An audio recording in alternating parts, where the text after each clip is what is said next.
Situasi ekonomi dan politik global yang belum pulih akibat dampak dari pandemi COVID-19 kini kembali ditempatkan pada kondisi sulit dan krusial. Iklim geopolitik dunia yang tengah bergejolak akibat peperangan antara Rusia dan Ukraina berbuntut panjang. Dampak dari situasi pelik ini mengganggu supply chains yang berimbas langsung pada ekonomi serta memicu inflasi di seluruh belahan dunia. Ancaman krisis pangan dan juga ancaman krisis energi pun timbul akibat situasi pelik ini. Di tengah kondisi ini, Indonesia berkesempatan menjadi tuan rumah presidensi G20. Atas mandat besar itulah Presiden Joko Widodo tengah melaksanakan kunjungan kerja ke berbagai negara, di antaranya membawa pesan perdamaian ke Ukraina dan Rusia. Posisi Indonesia sebagai negara bebas aktif mampu diterima oleh kedua belah pihak untuk membicarakan resolusi yang diharapkan mampu mengurangi ketegangan konflik tersebut.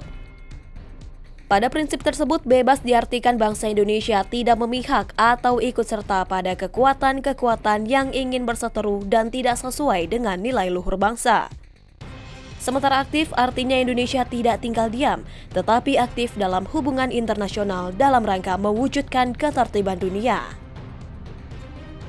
Konstitusi Indonesia yang mengamanatkan untuk turut berkontribusi bagi terciptanya perdamaian dunia menjadi pondasi dasar atas langkah yang diambil Presiden Republik Indonesia Joko Widodo untuk melakukan kunjungan kenegaraan sekaligus menjalankan misi perdamaian ke Rusia, Ukraina. Langkah Presiden Republik Indonesia Joko Widodo juga dikuatkan atas amanat presidensi G20 dalam menjalin kerjasama multilateral dan menjadi katalisator pemulihan ekonomi global di tengah situasi yang sulit ini. Kunjungan kenegaraan yang dilakukan Presiden Joko Widodo tentu perlu dukungan semua pihak. Semua kekuatan presidensi G20 sekaligus partner country G7, Presiden Joko Widodo memulai lawatan pertama ke Jerman untuk menghadiri KTT G7. Dalam forum tersebut, Indonesia mengangkat isu perdamaian di Ukraina serta upaya untuk mengatasi krisis pangan dan energi global akibat terganggunya rantai pasok global karena imbas perang yang melanda. Permasalahan pangan ini menjadi situasi krusial.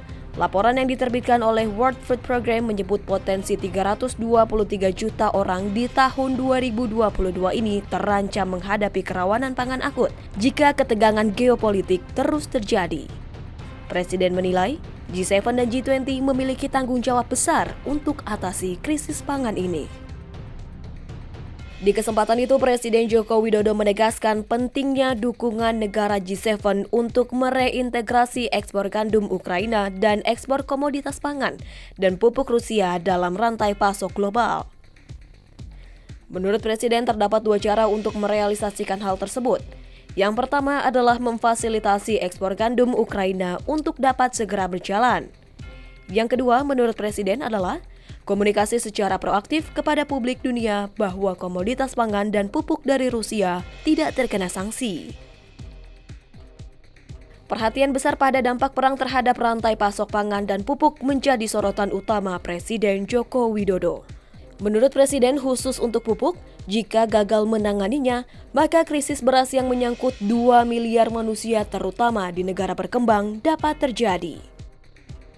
Atas nama perdamaian dan kemanusiaan, kunjungan yang dilakukan Presiden Joko Widodo tidak hanya penting bagi Indonesia, tetapi juga penting bagi negara-negara berkembang untuk mencegah rakyat negara-negara berkembang dan berpenghasilan rendah jatuh ke jurang kemiskinan ekstrim dan kelaparan.